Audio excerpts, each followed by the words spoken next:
பாஜக அவங்க கூட ஒரு பேச்சுவார்த்தை துவக்கிட்டாங்க. ஆசை காட்டுறாங்க டிஎம்கே 2029 சட்டமன்ற தேர்தல் வந்துடும், நீங்க ஒன்னும் 5 வருஷம் வெயிட் பண்ண வேண்டாம். ஆனா அந்த பாதையில டிஎம்கே போச்சுன்னா தாவேகாவுக்கு நல்ல மெஜாரிட்டி இருக்கு. அதனால அவங்க கம்ஃபர்டபுளா 5 வருஷம் கவர்மெண்ட் நடத்தலாம். அவங்களுக்கு எந்த விதமான புது எம்எல்ஏ தேவையில்லை. இந்த ராஜினாமா பண்ணிட்டு வரதை நான் ஏத்துக்கல. அது என்னை பொறுத்த வரைக்கும் மக்களை அடக்க வேண்டும், ஒடுக்க வேண்டும் என்ற மனப்பான்மையோடு போலீஸ் இன்னும் செயல்படுது. அது மாற வேண்டும் என்றால் அவருக்கே தெரியும், தனியா பேட்டிங் பண்ணி எவ்வளவுதான் அவர் தோத்து போவாரு. இன்னைக்கா வைக்கா போய் யாரு கூட அது சேர்ந்து பேட்டிங் பண்ணணும்னு ஆசைப்பட்டா தான் அவருக்கு ஒரு பிராக்டிகல் பாலிடிக்ஸ் வரும்.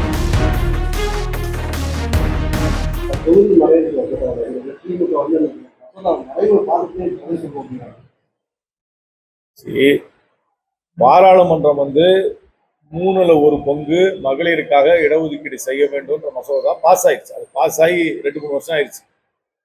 543 பேர்ல இருக்கிறதுல 1/3 மகளிருக்கு கொடுக்கணும்ன்றது காங்கிரஸ் கட்சி ஆதரிச்சு ஒரு மனசா எல்லாரும் பாஸ் பண்ணிட்டோம். அதை அமல்படுத்துங்க நாங்க சொல்றோம். காங்கிரஸ் கட்சியோட நிலை என்ன?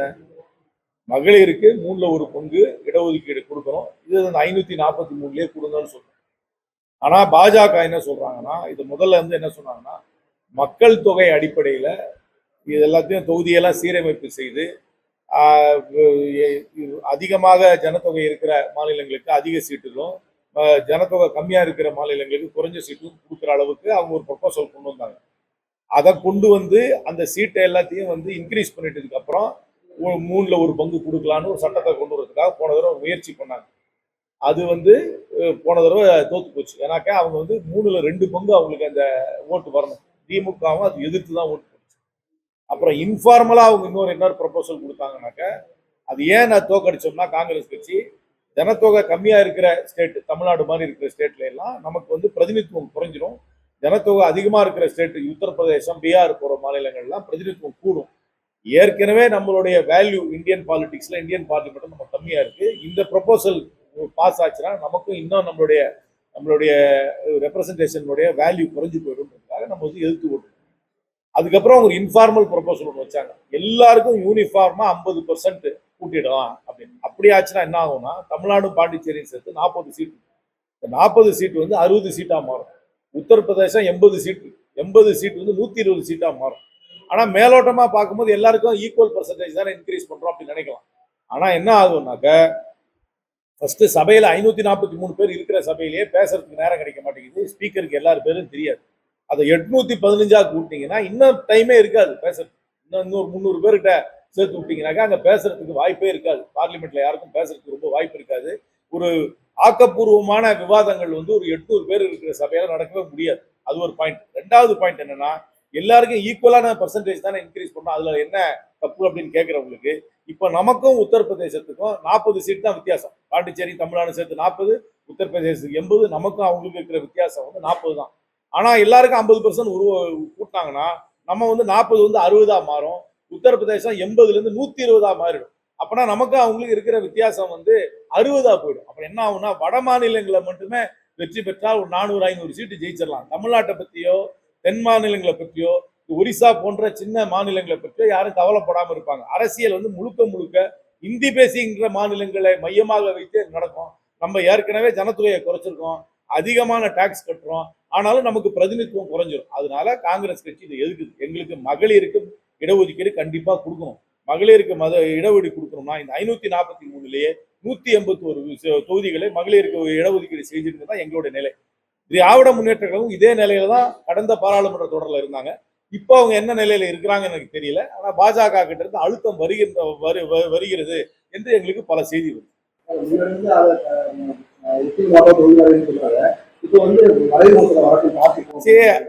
என்னுடைய அண்டர்ஸ்டாண்டிங் என்னன்னா, பாஜக அவங்க கூட ஒரு பேச்சுவார்த்தை துவக்கிட்டாங்க.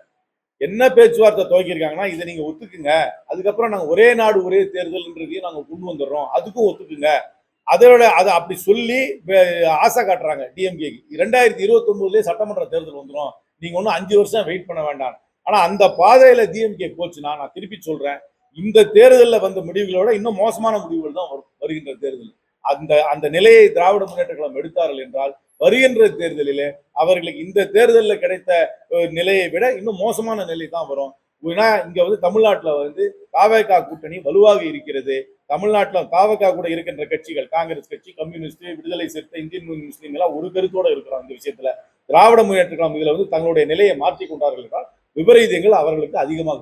தமிழக அரசு அலுவலகங்கள்ல எத்தனை தரம் சோதனைகள் நடத்தினாலும் கையெழுத்து வாங்குறதும் கணக்கில் வராத பணம் பிடிவதும் தொடர்கதையாவே இதை பற்றி ஊழலை ஒழிக்கணும்னா எஃபிஷியன்சி மூலமாகவும் டிரான்ஸ்பரன்சி மூலமாக தான் ஒழிக்க முடியுமே தவிர டிஸ்கிரிஷனரி பவர் என்ன அதிகாரிகிட்டையோ யார்ட்டையோ இருந்தாக்க அது கண்டிப்பாக ஊழலை உருவாகும்.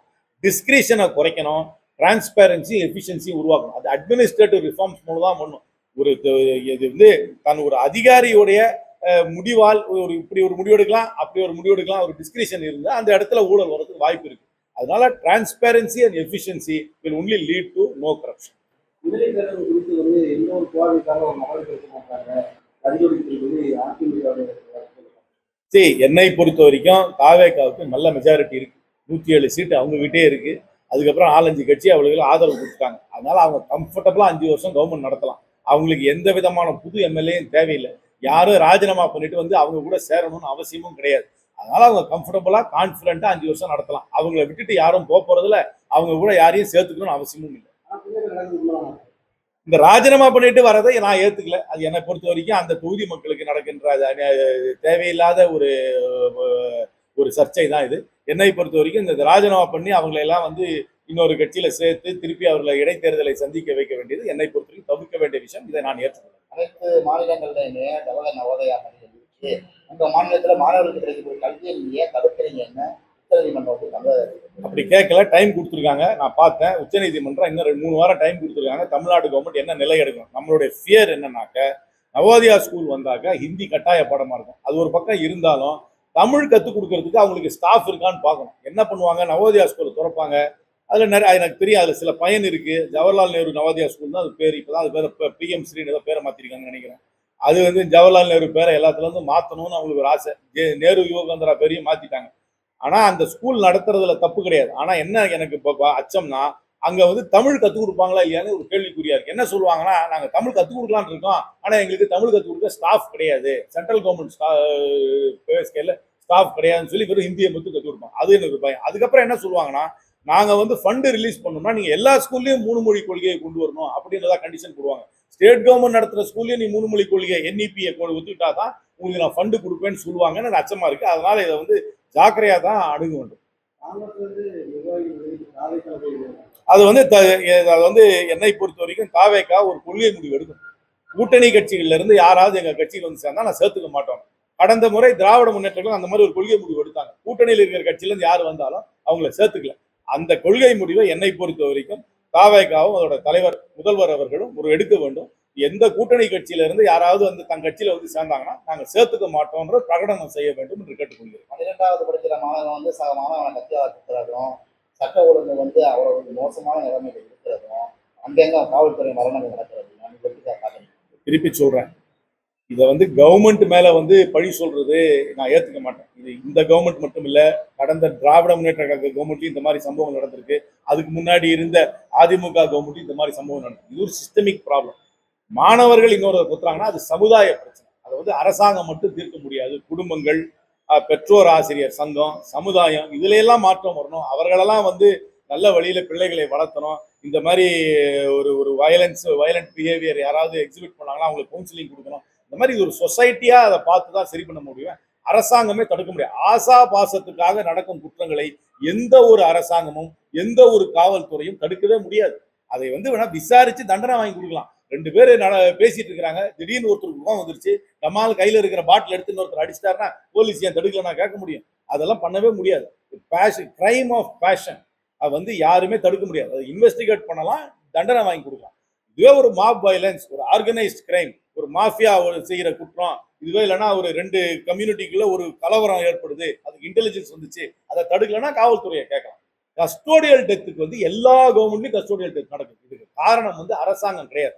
அரசாங்கத்துல இருந்து யாரும் வந்து ஆர்டர் போடல போலீஸ்க்கு அந்த குற்றவாளியை வந்து நீங்க சித்திரவதை பண்ணுங்க, அவங்களை அடிச்சு நீங்க விசாரணை பண்ணுங்கன்னா சொல்றதே கிடையாது. இது கலாச்சார பிரச்சனை, போலீஸ் கலாச்சார பிரச்சனை. இந்தியன் போலீஸ் என்பது ஆங்கிலேயரால் உருவாக்கப்பட்ட அமைப்பு. அது ஒரு கொலோனியல் மென்டாலிட்டியில் தான் இருக்காங்க. எதுக்காக ஆங்கிலேயர் காவல்துறையை உருவாக்குனாங்க? இந்தியர்களை ஒடுக்க வேண்டும், அடக்க வேண்டும், அந்த பூட்ஸ் காலால மிதிச்சு அவர்களை அடக்க வேண்டும் என்பதற்காக உருவாக்கப்பட்ட இயக்கம் தான் இந்தியன் போலீஸ். அதே மைண்ட் செட்ல தான் இன்னும் இந்த போலீஸ் நடந்துட்டு இருக்கு. மக்களை அடக்க வேண்டும், ஒடுக்க வேண்டும் என்ற மனப்பான்மையோடு போலீஸ் இன்னும் செயல்படுது. அது மாற வேண்டும் என்றால் டிஜிபியில இருந்து கான்ஸ்டபிள் வரைக்கும் எல்லாரையும் ரீஓரியன்டேஷன் அனுப்பணும், ரீட்ரைனிங் அனுப்பணும், கவுன்சிலிங் கொடுக்கணும், சைக்கலாஜிக்கல் ட்ரைனிங் கொடுக்கணும், ஒரு ஆட்டிடியூடே மாற்றணும். இது இந்த அரசாங்கத்துடைய தப்போ, கடந்த அரசாங்கத்தோட தப்போ, அதற்கு முன்பாக இருந்த அரசாங்கத்தோட தப்போன்னு சொல்ல மாட்டேன். ஆனா இது ஒரு cultural problem of the Indian police force. தமிழ்நாட்டில் மட்டும் இல்ல, இந்தியா முழுக்கும். ஏன்னா அவர்கள் ஒரு கொலோனியல் மைண்ட் செட்ல இன்னும் செயல்படுகிறார்கள். அதை மாற்ற வேண்டும் என்றால் ஒரு போலீஸ் ரெஃபர்மேஷன் கமிஷனை அமைத்து டிஜிபியில இருந்து கான்ஸ்டபிள் வரைக்கும் எல்லாரையும் ரீட்ரைன் பண்ணணும். 6 மாத காலத்துல திமுக திரும்பவும் ஆட்சிக்கு வரும், மு.க. ஸ்டாலின் திரும்பவும் அரியணையில் அமர்வாருன்னு அனிதா ராஜேஷ் கற்பனைக்கு எல்லையே, கற்பனை பண்றதுல தடையே கிடையாது. நம்மளுடைய அரசியல் சாசனத்திலையும் நம்மளுடைய சட்டத்திலையும் கற்பனைக்கு தடையே கிடையாது. யார் வேண்டுமானாலும் எப்படி வேண்டுமானாலும் கற்பனை பண்ணலாம். கற்பனை நன்றாக பண்ண வேண்டும், கலர் கலராக கனவு காணலாம். அதான் நான் புரிஞ்சுக்கிறேன், நல்லாவே புரிஞ்சுக்கிறேன். கற்பனைக்கு எல்லை இல்லை என்பதை நான் நன்றாக புரிந்து கொள்கிறேன்.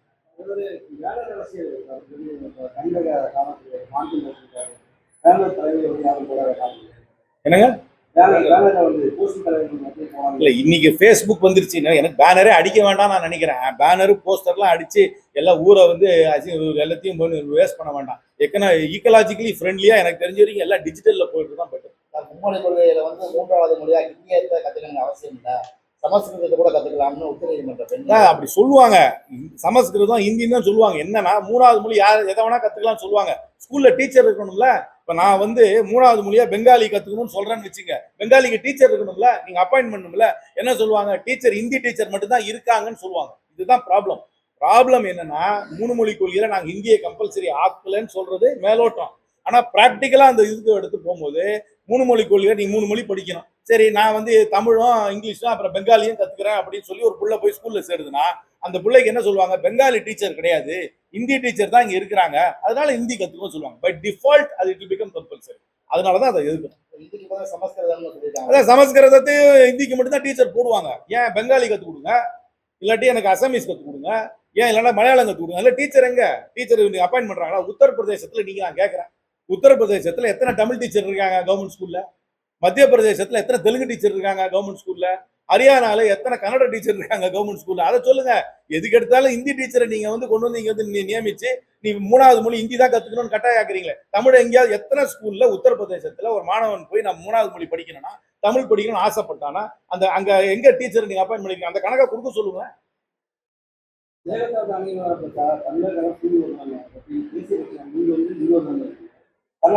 சார், தமிழ்நாட்டில் இருக்கிற காங்கிரஸ் ஒரு நிலை எடுக்கும், கர்நாடகாவில் இருக்கிற காங்கிரஸ் அவங்க ஒரு நிலை எடுப்பாங்க. 2 நிலையும் ஒரே நிலையா இருக்கணும்னு அவசியம் கிடையாது. நாங்க எங்க மாநிலத்தோட உரிமையை சொல்லுவோம், அவங்க மாநிலத்தோட உரிமையை சொல்லுவாங்க. 2க்கும் முரண்பாடு இருந்தா காவேரி மேலாணையத்துக்கு போவோம். அந்த தீர்ப்பு யாருக்காவது திருப்தி இல்லைன்னா உச்சநீதிமன்றத்துக்கு போவோம். அதுக்கு தான் இந்த மெக்கானிசம். தேசிய கட்சியா இருக்கிறதுனால எல்லா ரீஜனல் இஷ்யூலையும் ஒரே நிலை எடுக்கணும்னு அவசியம் கிடையாது. நமக்கு இலங்கை தமிழர் பத்தி நமக்கு ஒரு நிலை இருக்கும். காஷ்மீர்ல இருக்கிற காங்கிரஸ் அதை பத்தி யோசிக்க கூட மாட்டாங்க. காஷ்மீர்ல இருக்கிற காங்கிரஸ் அங்க இருக்கிற பிரச்சனை பத்தி ஒரு நிலை எடுப்பாங்க. இங்க இருக்கிற காங்கிரஸ் போய் கேட்டீங்கன்னா அவங்களுக்கு அதை பத்தி ஒன்றும் யோசனை இருக்காது. அதனால தேசிய கட்சியா இருக்கிறதுனால எல்லா ரீஜனல் இஷ்யூலையும் ஒரே பாயிண்ட் தான் எடுக்கணும்ன்றது அவசியம் கிடையாது. நேற்று மல்லை சத்யா பேசையில தாவேகாவோட பாஜகவை இணைக்கிறதுனால வேலையை தான் வைகோ செஞ்சிருக்காங்க. அது தெரியாது சார். அதெல்லாம் இவர் ஏன் அவரை பத்தி சொல்றாருன்னு அவங்க கிட்ட கேட்கணும். அது ஒரு inter party former inter party problem. இதெல்லாம் ஒரு சீரியஸா எடுத்துக்கிறதாவே இல்லை.